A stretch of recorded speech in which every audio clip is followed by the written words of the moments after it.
Lock in all sports, all plays, all 5% best bets for the next 30 days from your favorite WagerTalk handicapper for only $1.99 versus the regular price of $3.49 for a total savings of $1.50. Prices are already discounted across the board and no coupon is required. Just head over to WagerTalk.com, pick your favorite handicapper in the experts menu, and lock them in for 30 days across all sports for only $1.99.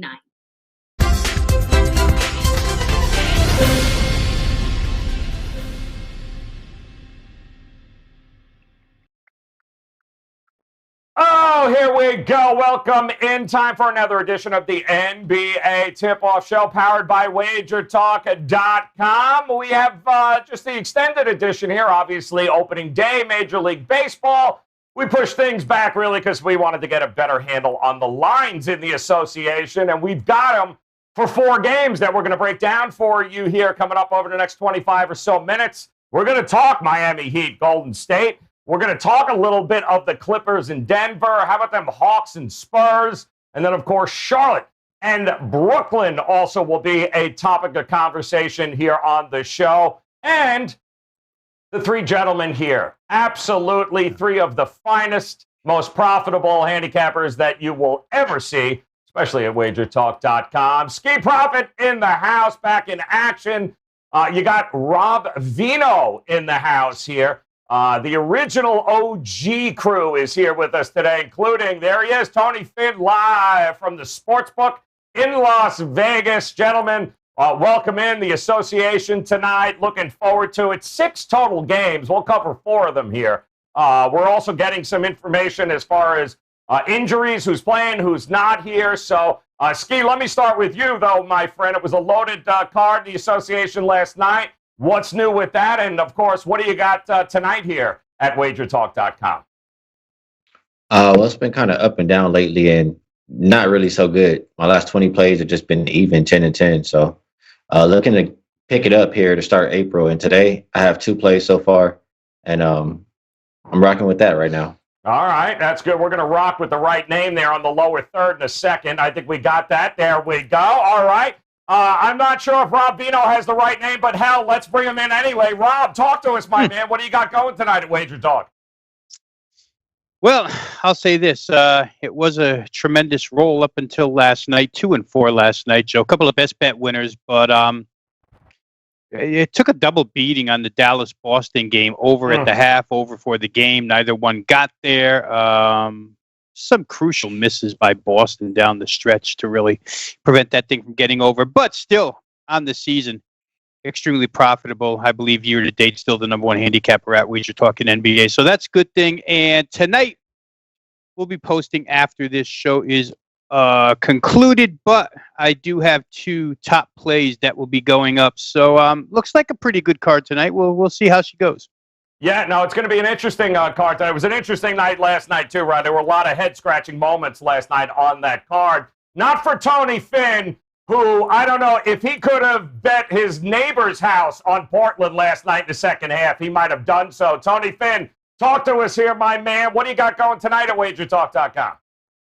Well, tonight I have baseball right now. I have not posted my NBA because there was too many question marks about the team, at least the teams and the matchups and the lineups that I had featured or was going to feature had some question marks. As soon as the show's over and you allow me to have a few minutes of free time, they'll be up. We'll be up with NBA and my NBA last night too. Like Rob, the Portland game was really good. Which Joe and I talked at some point in time. The games were going off, and we had been chatting, and Portland came in almost tied at halftime. So we talked. We both liked them.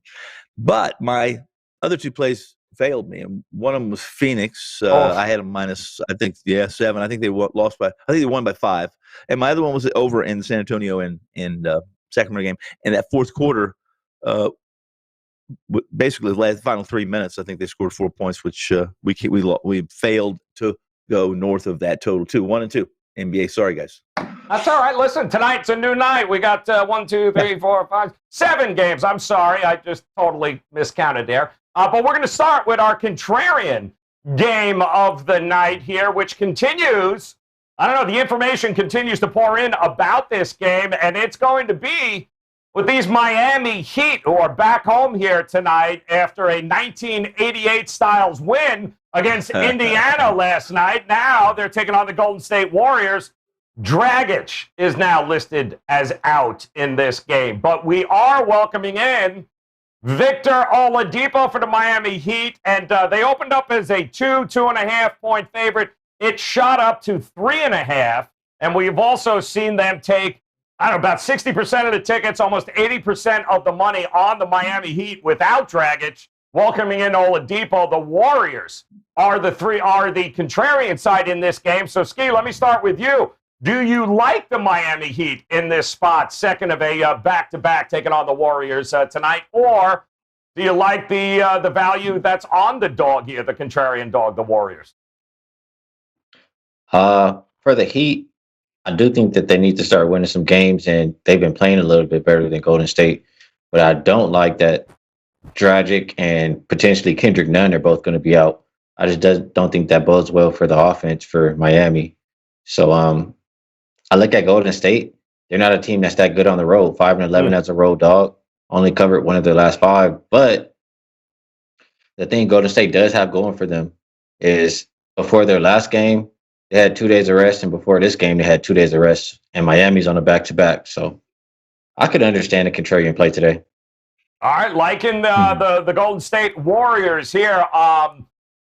Rob, talk to me here. It's an interesting spot. You would think anytime we don't see Dragic in a lineup for Miami, we got to take a step back. But I think Oladipo's kind of even erased that news in bettor's mind. So, do you think there's some value on the contrarian side with the Golden State Warriors tonight? Yeah, I kind of do, Joe. I mean, it's not anything that would excite me tremendously, but if I were to choose here, I would choose the Golden State side. You talked about the Miami offense, the 1996 style game that they played in their last game. You know, the last couple have been that way. When I was last on, we talked about the New York-Miami game. Mitchell Robinson was out for the better part of the rest of the season. That would have been the first game without him. Thought maybe Miami would be able to penetrate the middle, do some things offensively, but it seemed like they have taken the approach to go even slower tempo-wise than they have been going all season long. Their last 3 games, the tempo numbers have dropped like crazy for Miami, kind of reverting back to that, you know, like you mentioned, Joe, late 90s style.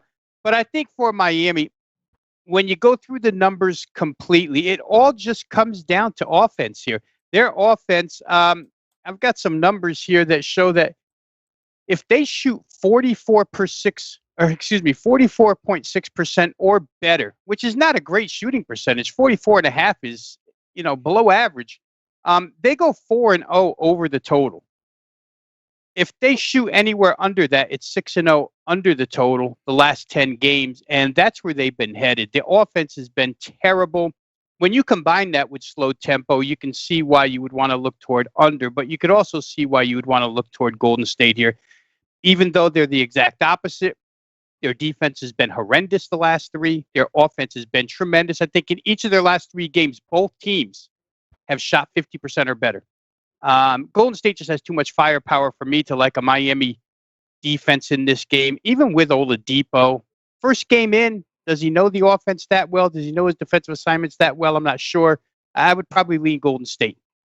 Going Golden State. Listen, the bottom line here, Tony Finn, is defense requires effort, energy. That's what it's all about, and they certainly put it to the task in Indiana last night. Now they're at home, back at the AAA, taking on Golden State.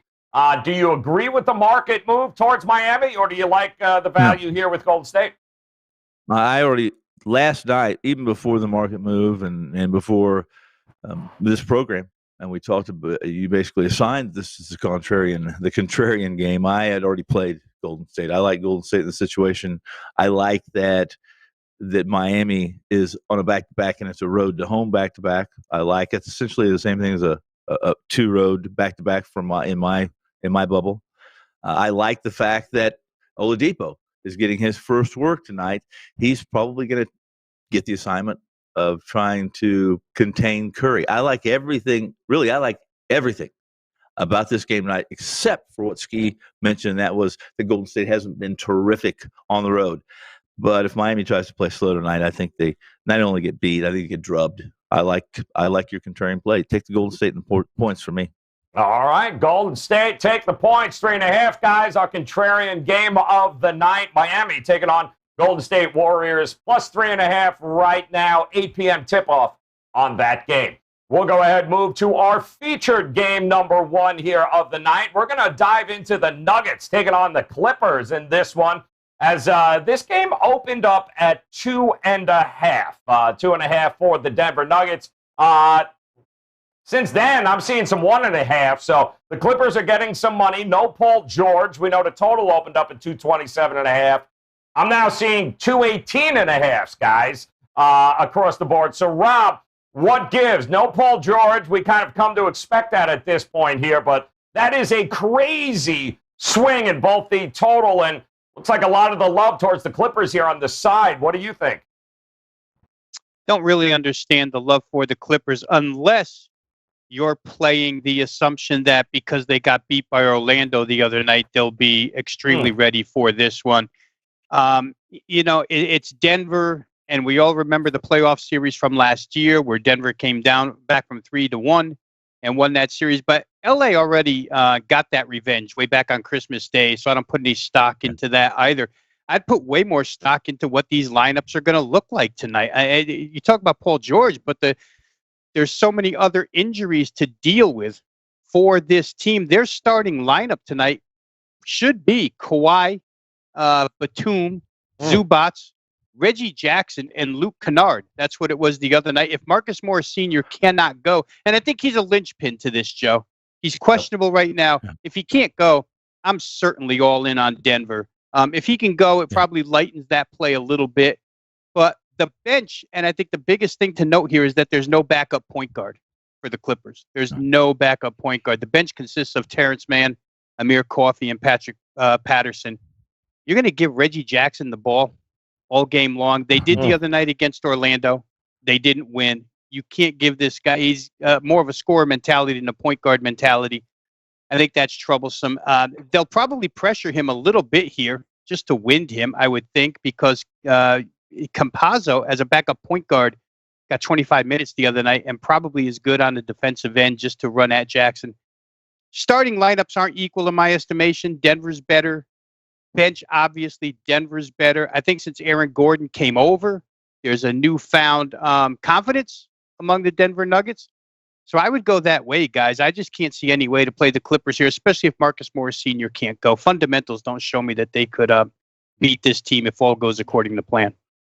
Yeah, when everyone's healthy there, Finn, this is a different Clippers team, but when it's just Kawhi and I don't know who's left, I mean, there's no Rondo hasn't even suited up yet, I don't think, here at this particular point. So it's tough to back him, but the market seems to like him. What do you like?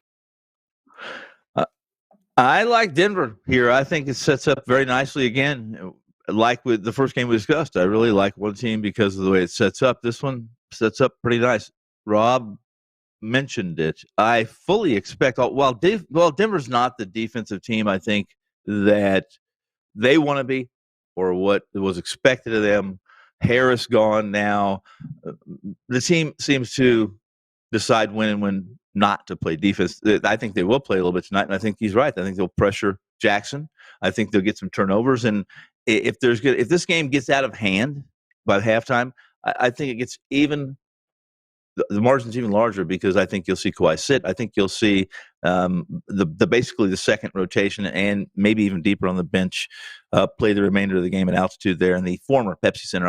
I like Denver. I like Denver a lot tonight. Ski, I mean, I got to ask, is this Clippers team as currently constructed for tonight? Hell no. Oh, hell no. We ain't backing down. How are you going here, man? I'm not going to throw them on the hell no list, but still, I can't look their way in this game. Like, who's available? Just like Rob said, you're going to give Reggie Jackson the ball. That's a no thank you for me. Just with the lineup they're throwing out there, I have to go Denver. I agree with what Rob said about Denver's found a new confidence. They've covered, 4 of their last 5. They've won, I think, 10 of their last 13 or so or something like that. So I like what I'm seeing from Denver. I don't see why it stops here. They're the healthier team.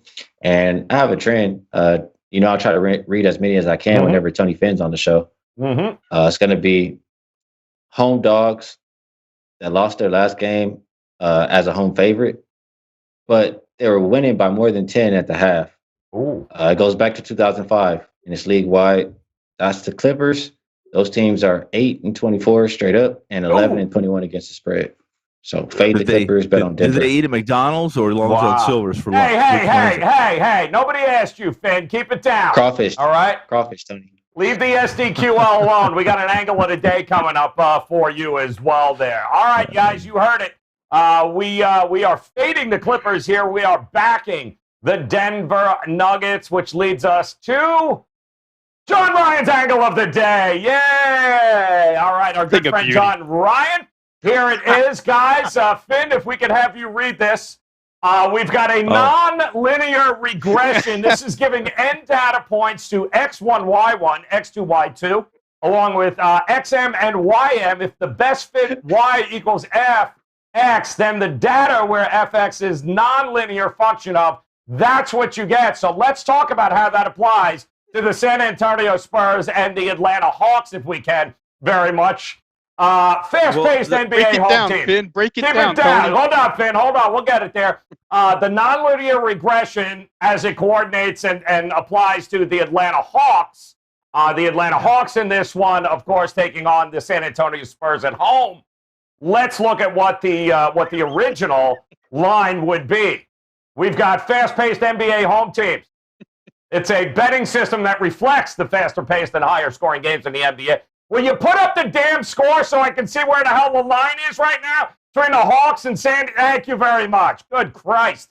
220.5 as the total is what it opened up as. -1.5 is where the Spurs are at. I'm seeing a lot of ones and a lot of 222s, and we'll get to what the angle is after we hear from Tony Finn. Now, Tony, did you get that nonlinear equation of the fast-paced home teams? Okay, good.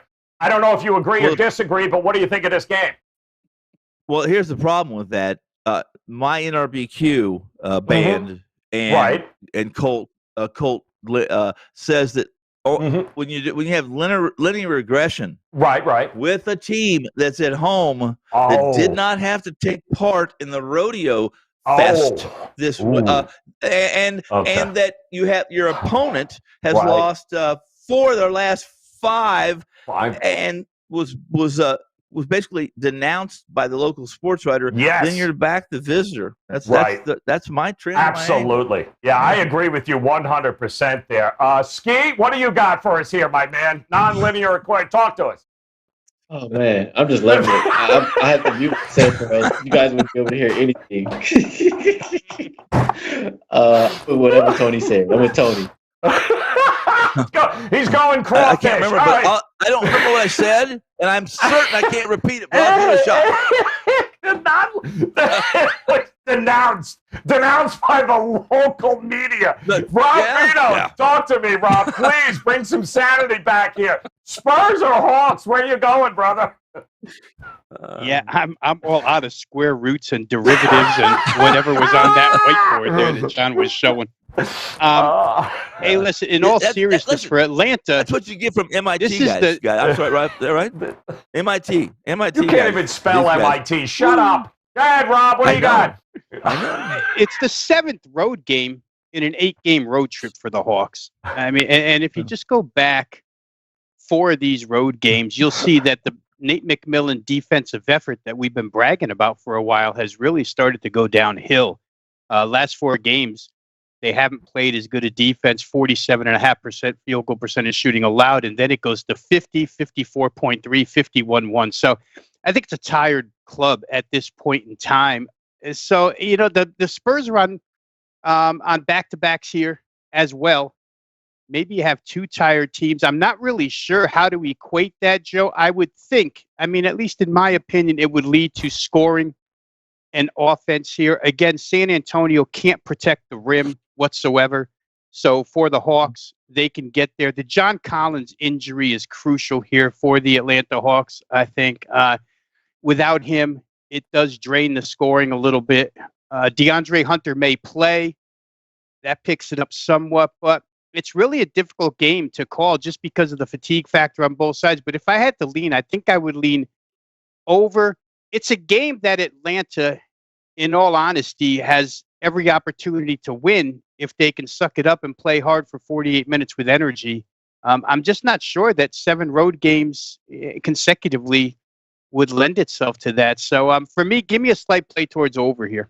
Going the over. I like that. 222 is a lot of places right now. But in all seriousness, guys, this was a fast-paced NBA home team angle where we want to bet on teams averaging at least 90 shots per game. The Spurs average 90. The league average is 88. And the opponent is, of course, struggling defensively. They've allowed at least 47% shooting. The league average, well, just about that in 4 consecutive games. So that means that you want to bet on San Antonio at home over Atlanta tonight, and that's a 71% winning percentage over the last 3 seasons backing those fast-paced home teams. Does that change your mind about the crawfish, Tony Finn? No. Okay, good. There you go.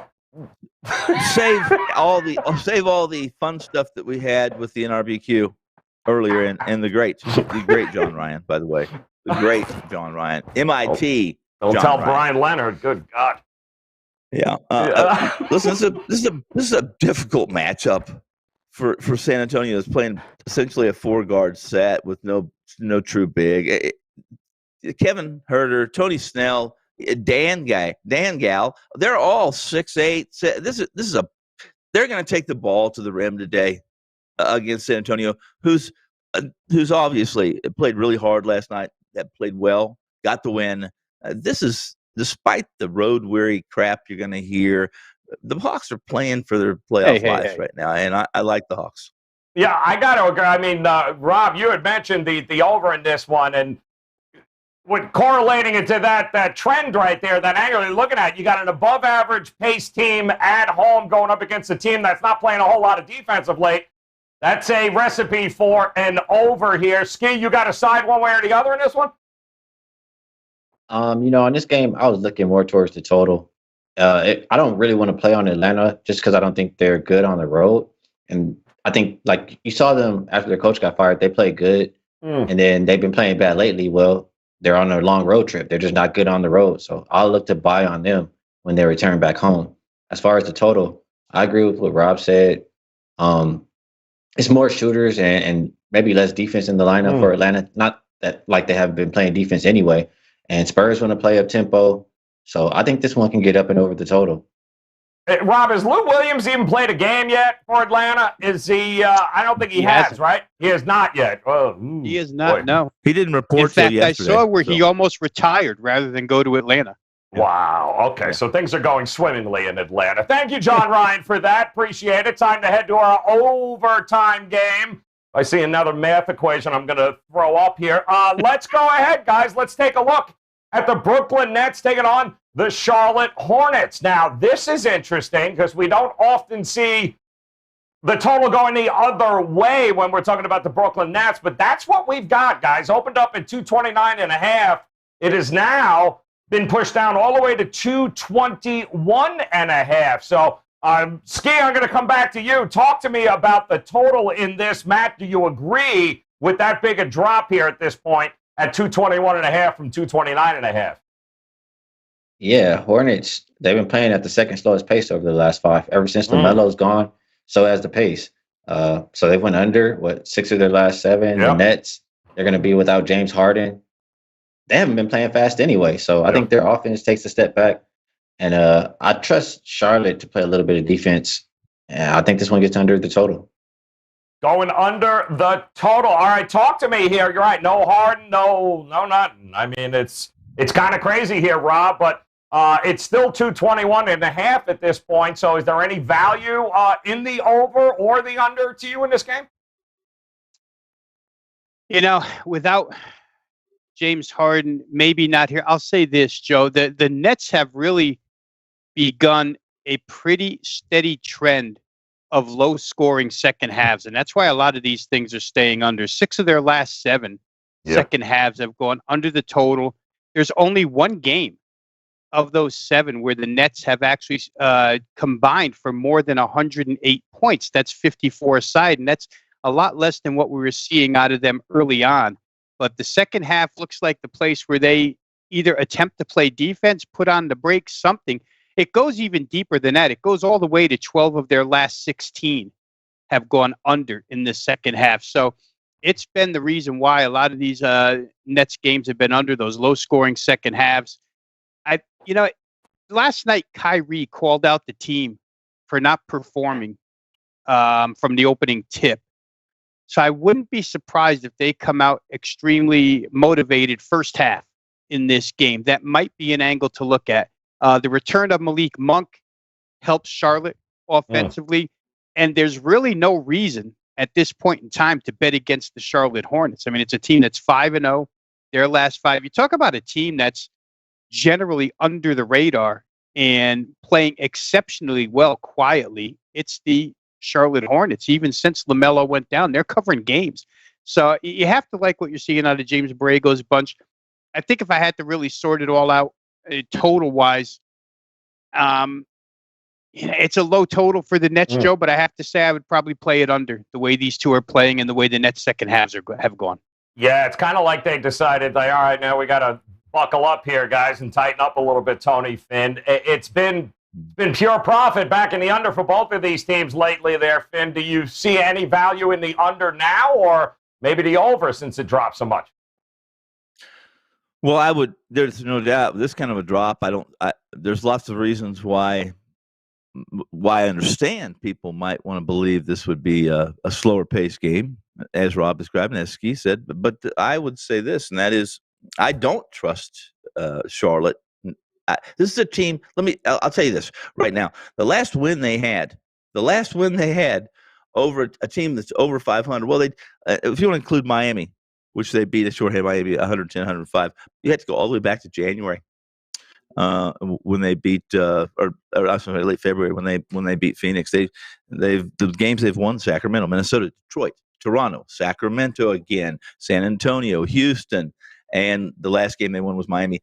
This team plays to the level of talent they have, and that's against less than teams. I don't care who's playing on the other side of Orlando. I'm fading them, or I'm out of the room. Give me the fade tonight. How's that? Going fade. Nice. Where did Orlando come into it? I have no idea what he was even talking. Put the equation Orlando, back up, please. Just put the equation up, because that's I got a better chance of understanding that the nonlinear than what that explanation and who the hell I'm fading here. All right, let me just remind everybody here before we regress any worse that, we have an opportunity right now. You have an opportunity to jump on here. 30 days all access, guys. Get every one of Ski's or Rob Vino's or Tony Finn's plays. 30 days all access, every one of them. Just $199 right now. You can jump in on that at WagerTalk.com. Just visit Ski's page. Just visit Rob's page, or just visit Tony Finn's page there. Hop on 30 days, all access, every play ahead of time. You guys get notified. Great stuff there for just $199. All right, it is time for our buzzer beater best bets here in the association. 7 games on tap. Ski, we are going to lead off here, man. You're running point. Talk to us, 60 seconds on the clock. Tell us, man, where you going tonight here in the association? Well, this time, I can't be throwing punches. I got to watch out this time around. So I'm just going to get straight to it. Last time I was on the best bet, I gave you guys a prop. It was Michael Porter Jr. Over points, rebounds, assists. He killed it that night. He's been killing it lately. So if it ain't broke, don't fix it. Ain't that right? So his total went up a little bit from 23.5 to 25.5. I still like it. He's been consistently going over these numbers. So that's the way that I'm going to roll. And I got extra time on the clock today. I'm just leaving it out there. Oh, you sure you don't want to take a quick shot? No? That's all right, because you know what's coming. I got to duck and hide now. Yeah, I know. You know what's coming here. I know. All right, so Ski's out. He's in. Let's go to Rob Vino. All right, Rob, 60 seconds on the clock. Do what you want here, as long as you give us a best bet, my friend. Talk to us. Where are you going? Yeah, I'll use Denver, Joe. I think Denver in his price range is pretty good. I'll say this. Tony made a pretty good point about Denver defensively, but I think the acquisition of Aaron Gordon has kind of changed that around. He can play some defense in the last couple of games, especially against Philadelphia the other night when they had to call upon their defense late. He's there to be found. So I think that Denver overall, fundamentally, the 5 on the floor against the 5 starters for the Clippers work. I'm going to, base this upon Marcus Morris not playing. I don't think he will. He didn't play last game. And if he doesn't go, I just can't see a team with one point guard in Reggie Jackson. And he didn't even play the full 48 last game. He only went 33 minutes. They'll give the ball to Terrence Mann a little bit. Just doesn't seem good to me against this Denver team right now. Jamal Murray should have a big night, as should Jokic. So give me Denver minus the 2.5. I'll leave it at that. All right, and plenty of time or 1.5 left on the clock. even. I don't want to rip myself off. Yeah, I was going to say. Can I have some of his time, please? No, you can have nothing, but you can be quiet, though. That'll be good stuff there. All right, thank you very much. Explain your forehead. Exactly. No, do not explain the forehead. Do not explain the forehead. We're going to need another equation. All right, let's go, Finn. Your time is up. You got 60 seconds on the clock, my friend. So we're going to give it to you reluctantly, but I'm going to give it to you. Go ahead, man. Where are you going here tonight? Talk to us.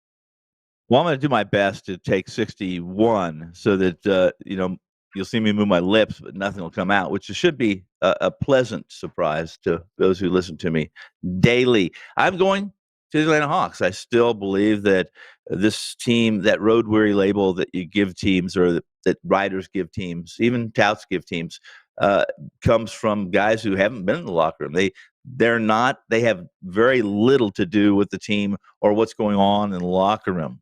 And this is a San Antonio team that has not been good in the second leg of back-to-backs. They're 2-6 straight up in the second of back-to-backs. Tonight, they're facing an Atlanta team that lost 4 of the last 5. And it's true when I mentioned a beat writer that basically dogged them, that surprisingly knows nothing about basketball or sports. I got 10 seconds left. Yeah, I know. That was an accident. I'm sorry. I don't know what happened there. It's my bad. I'm so sorry. You got to...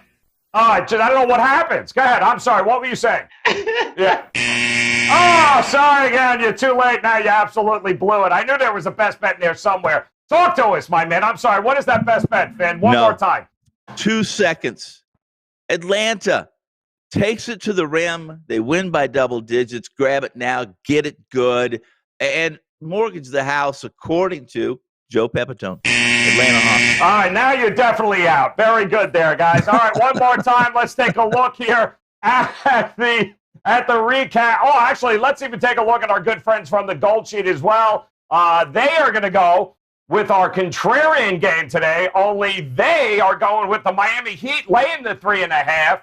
Our panel loves the Golden State Warriors here in this spot, thinks there's some value there. The friends at the Gold Sheet are going with Victor Oladipo making his first appearance for the Miami Heat tonight, lay the 3.5. All right, as far as the best bets go, here we go, guys. Let's take a look. We got Ski Profit. Are you going Michael Porter Jr. over 25.5 again? Boom! Yep. What he's doing, guys. If it ain't broke, don't fix it. Rob Vino, Nuggets, laying 1.5. Tony Finn said something about an eagle, a bird, a hawk, something about a pick-em that he got rudely interrupted. And the Gold Sheet laying the 3.5. And before we go here, guys, Ski and I would just like to, we'll say it once. We're never going to do it again. But for those of you that might have joined us last Thursday on the show, there was a side bet made here by Ski and myself against Rob Vino and Tony Finn. And it had a lot to do with that Golden State Warriors squad there. And it did not work out for Ski and I. And so we have to, unfortunately, admit that Rob Vino and Tony Finn, you guys were right. Ski and I were wrong. So is that okay? Is that fair enough? Are we okay? You guys happy now? Chris, could the producer replay that? Shut up. Nobody's asking you. Mute his ass. All right, guys. Best of luck. Head over to WagerTalk.com. Make sure you get one of those all-access passes, 30 days, just $199 every play from any one of these gentlemen right now. $199, 30 days. A lot of action happening now over the next 30 days, including baseball, obviously. NBA continues its drive. A lot going on. Head over to WagerTalk.com and take advantage of that. On behalf of Ski Profit, Rob Vino, and Tony Finn, guys, hit that bell in the upper right-hand corner. And then do us a favor, come back and join us again tomorrow as we do the Friday edition of the NBA Tip-Off Show powered by WagerTalk.com. Good luck with the plays tonight, guys. We'll talk to you tomorrow. Tuesdays is known as $2 Tuesdays at WagerTalk.com and SportsMemo.com, where you can get the hottest handicappers, best bet, or daily package for only $2.